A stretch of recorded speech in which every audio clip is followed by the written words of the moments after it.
ఇటీవల మొందా తుఫాన్లో మరణించిన మత్స్యకార కుటుంబానికి బీసీవై పార్టీ అండగా ఉంటుందని, వారిలో భరోసా కల్పించేందుకు తమ రాష్ట్ర నాయకుడు బోడే రామచంద్ర యాదవ్ వారికి ₹1,00,000 అందించినట్లు యాదవ్ సంఘం నాయకుడు కుక్కల పోతురాజు తెలిపారు. కాకినాడ దుమ్ములపేటలో గల మృతుడి కుటుంబాన్ని బీసీ నాయకులు కుక్కల పోతురాజు ఆధ్వర్యంలో కలిసి బోడే రామచంద్ర యాదవ్ పంపిన ₹1,00,000 ఆర్థిక సాయం డబ్బును అందజేశారు. ఈ సందర్భంగా పోతురాజు మాట్లాడుతూ, మృతుడి కుటుంబానికి అండగా ఉంటామని, వారికి ప్రభుత్వం రావాల్సిన సాయం అందే విధంగా కృషి చేస్తామని అన్నారు.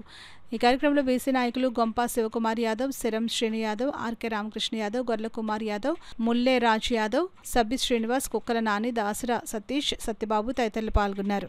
ఈరోజు మనకు 4 రోజుల క్రితం వచ్చిన మొదా తుఫానికి కుంభాభిషేకంలో సాయిరాజు అనే వ్యక్తి చనిపోవడం జరిగింది. సాయిరాము గద్దెపల్లి సాయిరాము ఆ చనిపోవడం వల్ల మన రామచంద్ర యాదవ్ గారు బీసీ పార్టీ నుంచి వాళ్ళ ఇంటికి రావడం జరిగింది, పరామర్శ ఇచ్చారు. ఆ తర్వాత అన్నగారు ₹1,00,000 ప్రకటించడం జరిగింది. వాళ్ళ కుటుంబ సభ్యులకి ఇప్పుడు ఇవ్వడం జరిగింది.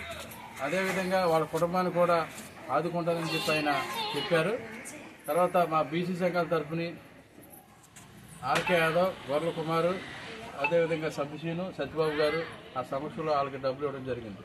రాబోయే కాలంలో వాళ్ళకి ఏదైనా హెల్ప్ కావాలని సరే మేము చేస్తామని చెప్పి మనస్ఫూర్తిగా కోరుకుంటున్నాం.